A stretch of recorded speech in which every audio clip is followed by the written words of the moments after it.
E hoje, será que o Brasil voltou finalmente? O PIB brasileiro ficou estagnado em 0,1% e o investimento direto caiu, despencou 40% no país. A CPI do abuso de autoridade está protocolada na Câmara e com assinaturas necessárias. Para falar dela, eu vou receber o líder da oposição na Câmara dos Deputados, o deputado Carlos Jordi, para falar sobre esse assunto. Também vou falar sobre o caso do Alexandre de Moraes usando um papelzinho do TSE como base para o bloqueio das contas da filha do jornalista Oswaldo Eustáquio e sobre o Maduro, que fez um referendo com toda a pinta de fajuto para anexar 70% do território da Guiana. Será que vai dar ruim? Bom, perde um segundinho aí para mim, cravando o teu dedo no like, mandando esse programa para todos os teus grupos, postando nas tuas redes sociais, porque está começando mais um Paulo Figueiredo Show.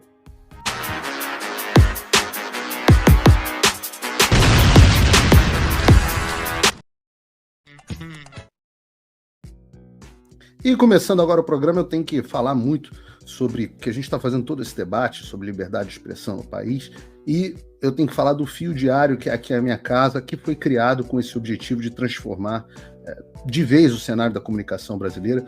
A gente tem uma linha editorial 100% independente, totalmente pautada, na verdade, dos fatos. A gente dá espaço às tuas opiniões, às tuas vozes, de uma forma que você não encontra na grande mídia, com o compromisso de trazer sempre os melhores comentaristas, os melhores programas, te manter informado e te manter com acesso à opinião de qualidade. E é para isso que a gente pede a sua ajuda, para que você entre agora no site do Fio Diário. Por menos de R$1 por dia, você faz com que os nossos programas alcancem mais pessoas e assim a liberdade, a verdade, elas podem ser expostas. Apoia quem te dá voz. Entra em www.fiodiario.com.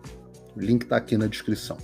E o primeiro assunto do qual eu quero falar, eu vou falar sobre ele rapidamente, porque a gente já vai receber aqui o deputado Carlos Jordi, mas eu quero falar sobre, e quero voltar em breve a esse assunto, que é do PIBinho do Lula. Vamos começar lendo aqui essa manchete. Tá todas as notícias que eu coloco aqui estão no meu locals.com, você pode entrar e ver de graça. O Brasil voltou, a economia entra em estagnação com um crescimento ínfimo de 0,1% do PIB no terceiro trimestre. O resultado é enganoso, uma vez que conta novamente com um crescimento puxado pelo agro, famigerado agro. Então, nós chegamos agora, tá, na fase da economia do Lula. Acabou a economia do Bolsonaro, acabaram os resquícios da economia do Bolsonaro e começa agora a economia do Lula. O que é a economia do Lula? A economia do Lula é PIB de 0,1%, e é pior do que parece, porque eu vou explicar. Na verdade, a gente teve em todas as outras áreas um PIB negativo. A gente está tendo um investimento estrangeiro direto no país que despencou 40% em relação ao ano anterior. Então, o Lula, essas viagens todas, não sei o quê, 40% de queda do investimento, notícia de ontem. E eu venho dizendo a vocês desde o início do ano, e agora já está se concretizando, mais de 200 bilhões de reais de déficit, um déficit histórico. E é isso. Agora, como eles prometeram, como o Lula promete, o Brasil voltou. Voltou para a época da Dilma. Voltou para a época do Sarney, talvez. E eu vou explicar por que eu estou dizendo que o PIB é pior do que parece. Porque se vocês repararem os números nas notícias, e de novo está lá no meu Locals, a indústria e o serviço tiveram um crescimento de 0,6%, praticamente zero. Indústria e serviço. Transporte caiu 0,9%. A construção civil desabou quase 4%. A formação bruta de capital fixo, que é a compra de máquinas e equipamentos, ativos que vão ser utilizados para investimento no próximo ano, caiu forte, 2,5% negativo. E o que salvou o país? O que salvou o PIB brasileiro? Adivinha? Salvou foi o agro. Sim, o agro, né? O agro, aquele que o Lula odeia. Eu falo isso porque, se você parar para pensar matematicamente, não é um palpite, não, o agro, não estou fazendo aqui, é matemático. Se não fosse o agro, nós estaríamos em um quadro de recessão. O que equivale a dizer que em todos os setores da economia brasileira, nós já estamos em crise. O único setor que não está é o agro. Eu explico, só você fazer a conta. O agro no ano passado equivaleu a mais ou menos 25% do PIB brasileiro. Esse ano deve equivaler a 30% do PIB. O agro nesse último trimestre, esse do PIBinho, do 0,1% de PIB, o agro cresceu 3,3%. E aí você faz as contas. Se o agro representa 30% e ele cresceu 3,3%, e a economia brasileira cresceu no todo, incluindo o agro, 0,1%, você tira o 3,3% do agro dessa equação, você vai ver que o resultado da economia brasileira é negativo. No ano, o governo está radiante para dizer que o país cresceu, vai crescer, sei lá, 2,5%, 2,8%, 3%, a gente fala até em 3%, mas vocês sabem por quê? Porque o agro vai crescer quase 15% no ano. Faz as contas. É só fazer as contas. O agro equivale a 30%, vai crescer 15%, a economia brasileira vai crescer 3%. De onde é que está vindo o crescimento do país? É uma questão, é equação de ginásio. O resto do Brasil está afundando completamente ou já afundou. E você sente isso em casa? Você vai dizer que você não sente isso em casa? Digam aqui no chat. O pessoal aqui no chat está dizendo 30% de 30%, igual a Dilma. Não, mas é a conta que até a Dilma faz. Né? E eu converso com os amigos no Brasil, os empresários, que são o meu meio, e está todo mundo se queixando. Você pode me dizer, responda aqui no chat, está diferente na tua casa? E vai piorar.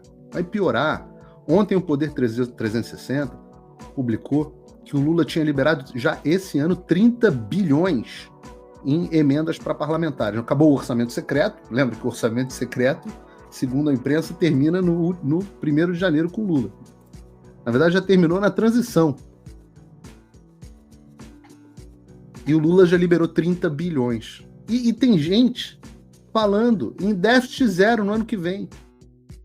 Ora, o governo vai fazer 200 bilhões de reais de déficit esse ano. Se a economia, e para ele manter um aumento no orçamento do ano que vem, tem que pensar na inflação, se a economia estagnar ou crescer pouco no ano que vem, os 200 bilhões de déficit desse ano vão virar 300 no ano que vem. O que afugenta mais investimento, afunda mais o PIB e aumenta o déficit. Que afugenta o investimento, afunda o PIB e aumenta o déficit. E aí o governo vai ficando sem dinheiro para comprar apoio político e acaba caindo. Vocês já viram esse filme? Esse é Dilma, tudo de novo. Ou seja, o Brasil voltou. O Brasil voltou. O PIB do Brasil. Essa é só notícia ruim na economia. É óbvio que pelo menos a gente tem algumas boas notícias. As boas notícias vêm, às vezes, do nosso Congresso, que mesmo aí com um número diminuído de parlamentares, eu sempre falo, já falei, falava nos pingos nos is no final do ano passado. Tem uns bons 100 deputados e uns bons 20 senadores. Vocês estão vendo aí o placar do Dino, vocês veem que eu não estou muito errado. E um dos grandes que a gente tem, um dos gigantes trabalhando para impedir o avanço desse governo é o nosso querido deputado Carlos Jordi, o líder da oposição na Câmara dos Deputados, grande deputado pelo meu estado do Rio de Janeiro, e eu fico sempre feliz quando tem um deputado bom do meu estado do Rio de Janeiro, que o Rio de Janeiro não costuma dar boas coisas para a política. Eu estava aí essa semana perturbando o Romário no Twitter, mas a gente tem o líder da oposição na Câmara dos Deputados, que é o deputado Carlos Jordi. E eu recebo ele aqui agora no ar para falarmos sobre a CPI do abuso de autoridade. Deputado Carlos Jordi, tudo bem? Seja muito bem-vindo por aceitar o convite. Eu que agradeço, Paulo. Para mim é uma satisfação imensa estar aqui conversando contigo, um cara que eu admiro muito, te admiro pela sua coragem, toda a covardia que já fizeram contigo. se mantém aí firme, mesmo diante de toda essa tirania, essa perseguição, mantém sempre as suas convicções, sem aceitar toda essa perseguição, tirania, censura que tem sido emplacada por esses que deveriam zelar pela nossa Constituição. E obrigado pelos elogios, meu amigo. Não. Faça um tal do triplo C. Curta, comenta, porque a integração do chat ajuda muito, e compartilhe. Você pode fazer essas 3 coisas que ajudam o algoritmo a aparecer. Mas eu não tô brincando não, pessoal. Dá uma paradinha agora de 1 segundo e clica no joinha, que às vezes a pessoa já está acostumada a ouvir isso. Não. É importante que você faça isso, porque se você não fizer, inclusive atrapalha o vídeo. Parece que o vídeo é menos relevante.